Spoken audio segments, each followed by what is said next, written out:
Hi everyone, and welcome to the next video in my series on creating great places to work. Today I'm absolutely delighted to be joined by John. John is an expert in burnout and managing director of Goodfoot. I'm sure John can introduce himself better than I can. So welcome John, and would you like to tell us a bit about yourself and what you do? Yeah, thanks, Charlotte. So I think the introduction's good. I've worked in the world of resiliency and burnout for probably the last 5 to 7 years. Been doing a lot of work in and around measuring what resiliency is and what people feel when they get burned out, and then how to treat it and prevent it. A little bit like you, I started off my life in the law space, so I was used to quite a pressurised environment, and I think that's my personality, if I'm honest, Charlotte. I quite like pushing myself and quite high paced and stuff, but I suppose what got me into this is that I really wanted to find a way of remaining high paced and energetic, but then having tools to sort of manage that, and it's a real pleasure to be with you today. Well, thank you for joining me. I'm really grateful and can't wait to hear what information you have to share with us and our viewers. So the first thing I always ask people when I meet with them is, what do you think makes a great place to work? Wow, that's the $1 million question, isn't it?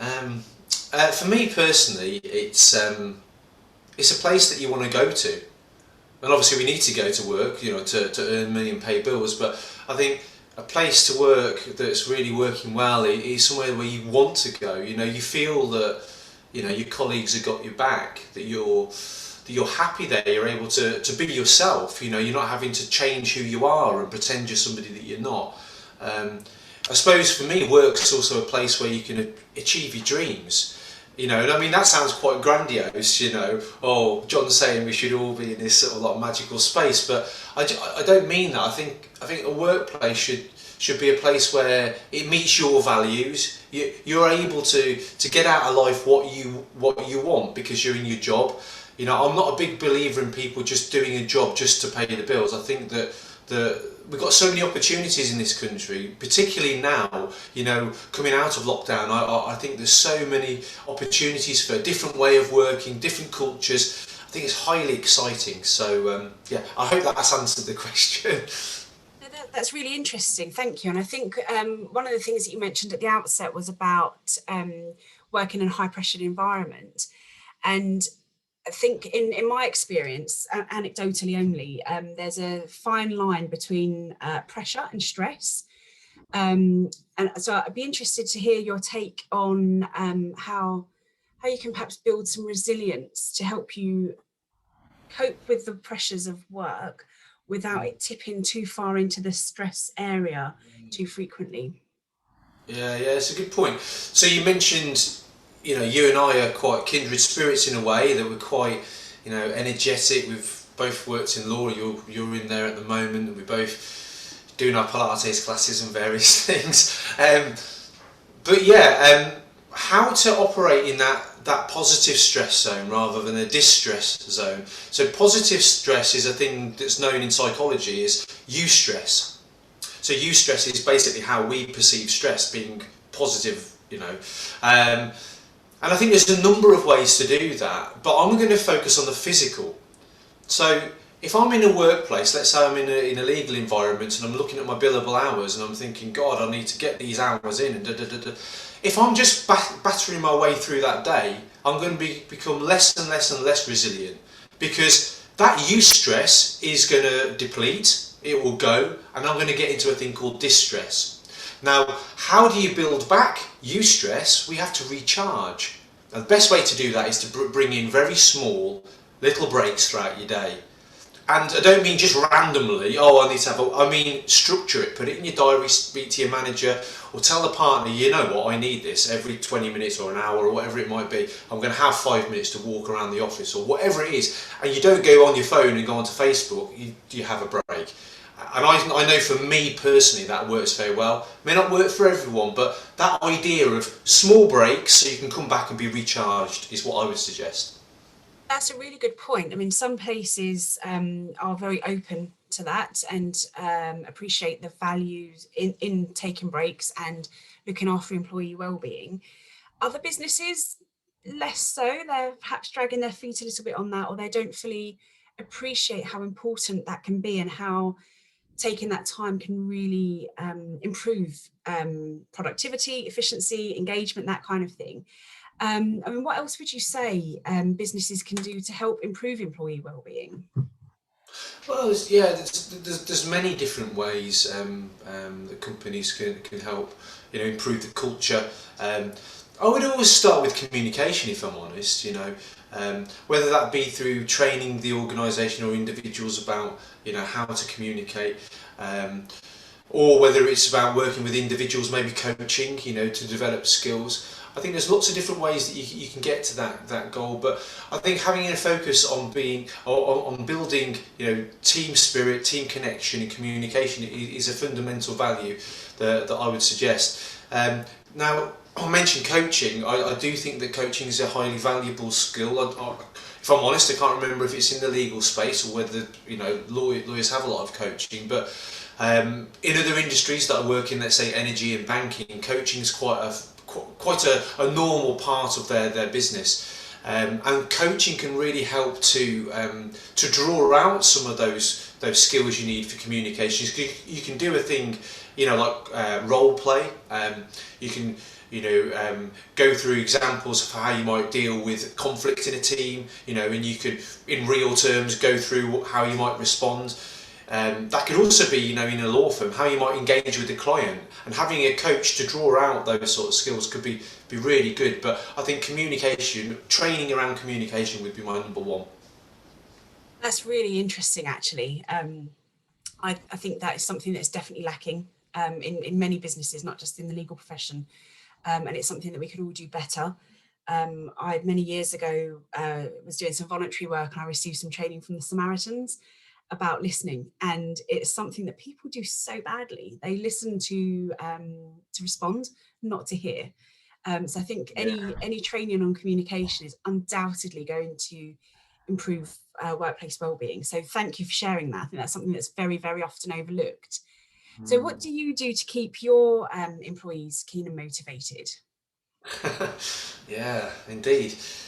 Well, I'm laughing because we just actually had a session today on it.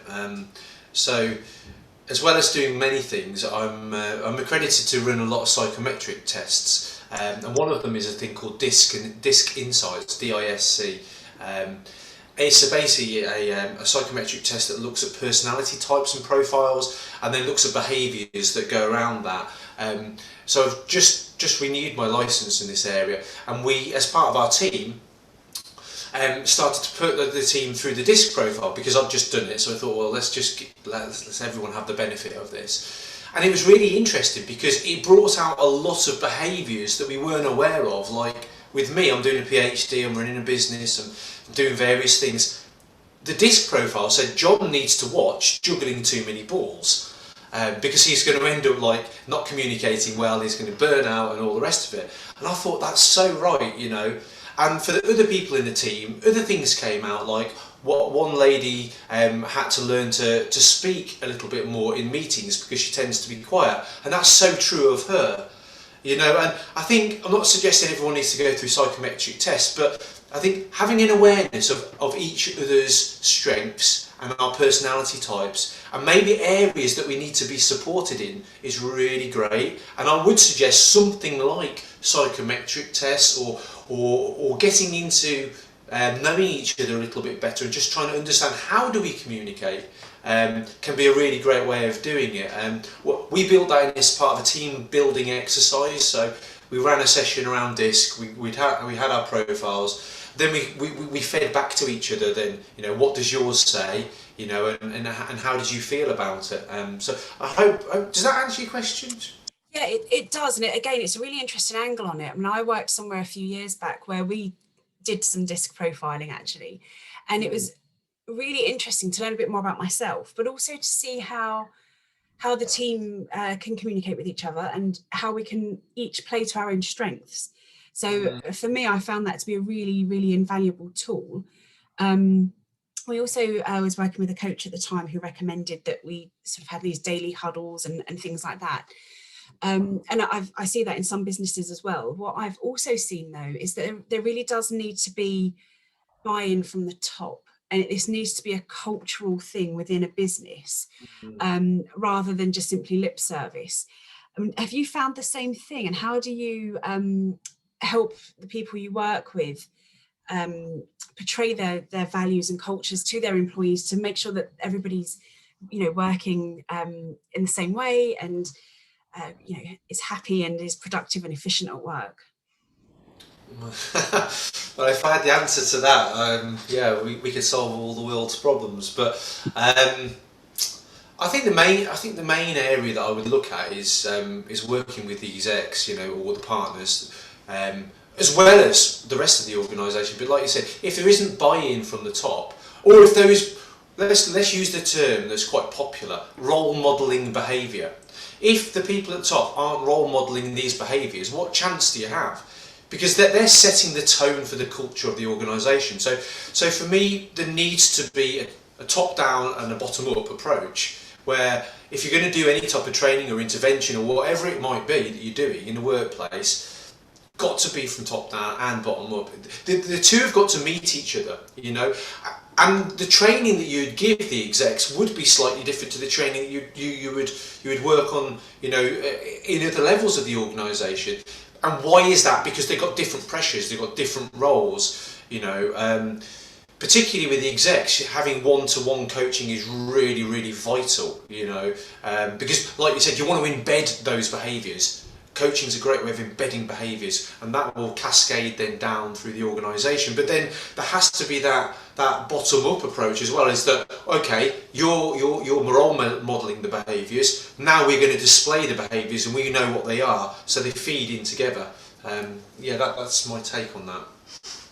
So if you were going to be working with a business that needed some assistance to help make sure their workplace was happy, efficient, engaged employees, a great culture, they knew their values, all that kind of stuff, what one thing would you suggest that they do first to reach that goal of a great place to work? I personally think honesty, trying to bring honesty into the organisation, and I think that harks back to our point about communication. We need to learn about each other. We need to learn how to communicate. You mentioned listening. Learn how to listen. So I think once we start communicating better, we start understanding who we all are, we start trusting more. Trust is fundamental in any relationship, business, private, anything. Without trust, you've got nothing. And it all starts from communication. And I think that message isn't always understood, that communication is a learned skill. Some people do it more naturally than others, but you can learn these skills. Once you communicate better, trust goes up, because Charlotte feels like John's listening to me, he gets me, he may be different, and then she feels more confident to be herself, and then this trust starts to rise. That would be my personal advice. That's fantastic. Thank you so much for that. And then I just have one more question that I ask everybody that I meet with, because I'm a total geek and I love reading and I love learning. What is the best book you've read in the last year or so? I read a book a month. It's something I sort of told myself I wanted to do a few years ago. And so I've read quite a lot of books. I was thinking about what could be the best one. I don't know. I'm reading this one currently, if you can see it. It's probably in reverse on your screen, but it's The Power of Full Engagement by Tony Schwartz and Jim Lower. It's an older book now. I think it was written 2005. So yeah, going back a little bit of time now. But the reason it's so powerful for me is it talks about everything that we've just mentioned here in this chat. It's about how to work with somebody emotionally, intellectually, physically in an organisation, to bring this sort of holistic approach to not just well-being but to performance. I like it because it talks about how to get the most out of people's performance whilst looking after them. And I'm not trying to discredit in any way the well-being movement. I think the well-being movement is something that's really needed. But I think when we think about well-being, certainly me, there's an element of me that doesn't automatically put performance in with well-being. Now, I'm not saying that, I mean, other people may think, no, John, actually, I do think about performance and well-being.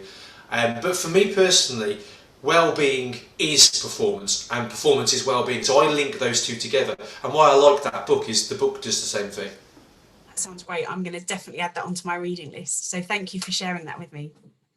No worries. And thank you so much for speaking with me. And I'll be uploading this onto LinkedIn and onto my YouTube channel, and we'll see you again soon. See ya.